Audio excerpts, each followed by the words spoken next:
माँ से जुड़ा है मायका, माँ के न होने का सूनापन, पिता का अकेलापन और उनका बेटी का इंतज़ार कैसे नहीं देख पाई मैं। बच्चों की गर्मियों की छुट्टियां लगे अभी 2 दिन ही हुए थे। सुबह सुबह पापा का कॉल आ गया। बोले, बेटा कब आओगी?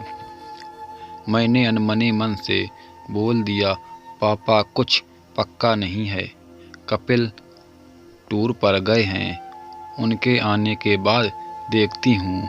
पापा की आवाज़ रुआंसू हो गई। बोले, बेटा तुम्हारी माँ नहीं है तो क्या हुआ, तुम्हारा मायका तो है और मैं तो हूँ। कपिल से बात करो और जल्दी आ जाओ। मैं जी पापा के आगे कुछ नहीं बोल पाई। जब तक माँ थी उनसे रोज़ फ़ोन पर ढेरों बातें करती थी। साल में एक बार गर्मी की छुट्टियाँ में मैं पूरे 10 दिन के लिए मायके जाती थी। वो सुख किसी जन्नत से कम नहीं होता था।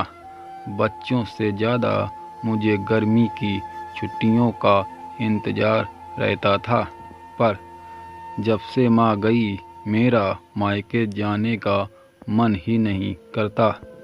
ऐसा लगता जैसे मेरा मायका ही खत्म हो गया। एक सूनापन, एक खालीपन सा मेरी जिंदगी में भर गया था। पापा एकदम शांत स्वभाव के थे और कम बोलते थे, पर सबकी ज़रूरत का पूरा ध्यान रखते थे। ऐसा नहीं कि मैं पापा को प्यार नहीं करती थी, पर बचपन से माँ के ज़्यादा करीब थी, या कहूँ कि वो मेरे दिल के सबसे करीब थी।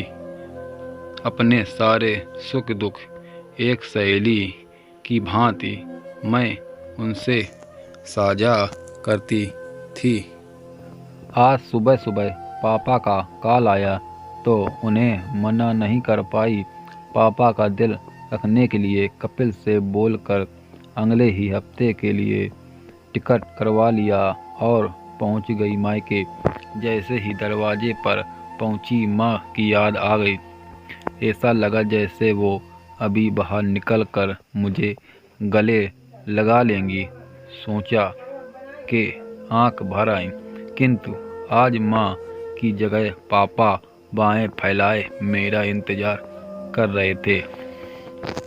सालों बाद पापा को गले लगा के खूब रोई। पापा ने अपने आंसू छुपाते हुए प्यार से मेरे सिर पर हाथ फेरा तो दिल थोड़ा हल्का हो गया। बहुत दिन बाद पापा को देखा, कमज़ोर लग रहे थे। वैसे तो भाभी, भाई और पापा सभी मेरा बहुत ध्यान रख रहे थे।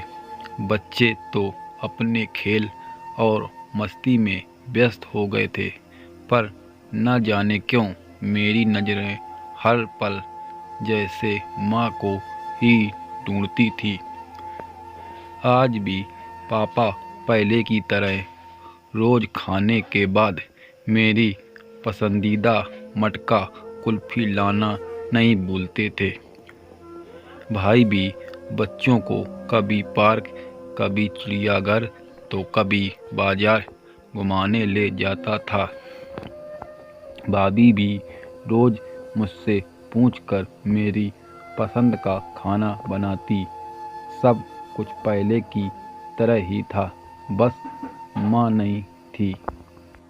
प्रिय दोस्तों, जो मेरे चैनल पर नए आए हों तो वो चैनल सब्सक्राइब कर लें। कहानी पढ़ने से पहले, इस बार मायके में मेरा दिल नहीं लग रहा था। माँ की कमी मुझे बहुत खल रही थी। कपिल को कॉल करके मैंने 2 दिन बाद का टिकट करवा लिया। सबने मुझे रोकने की बहुत कोशिश की, पर मैं नहीं मानी। देखते ही देखते मेरे जाने का समय आ गया। आज शाम की ट्रेन से मेरी घर वापसी थी। मैंने सामान पैक करके रख लिया था, बस पापा का इंतज़ार कर रही थी। पापा न जाने सुबह से बिना बताए कहाँ चले गए थे। उनका मोबाइल भी नहीं लग रहा था। मन घबरा रहा था।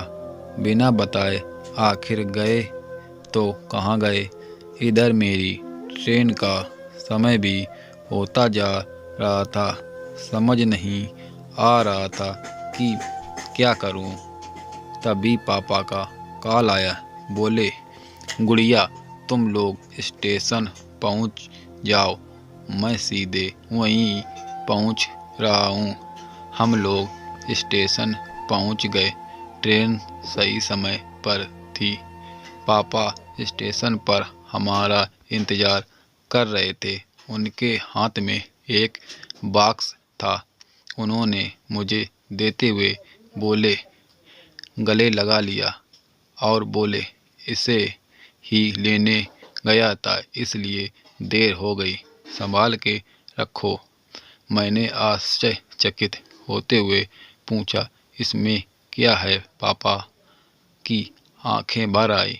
अपने आंसू छुपाते हुए बोले, तुम्हारी माँ का प्यार। कुछ समझती तभी ट्रेन आ गई। हमें ट्रेन में बैठा के पापा और भाई ने विदा कर दिया। मेरी नज़रों से ओझल होने तक पापा वहीं खड़े हाथ हिलाते रहे।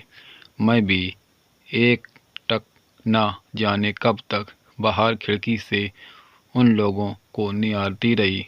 तभी बेटे ने आवाज़ दी और मेरे हाथों में एक चिट्ठी थमाते हुए कहा, मम्मी, नाना जी ने ये आपके लिए दिया है। मैंने तुरंत चिट्ठी खोली। मेरी प्यारी गुड़िया रानी, सदा खुश रहो। जब तक तुम्हारी माँ थी, तुम्हारी हर छोटी बड़ी बात का ख्याल वही रखती थी।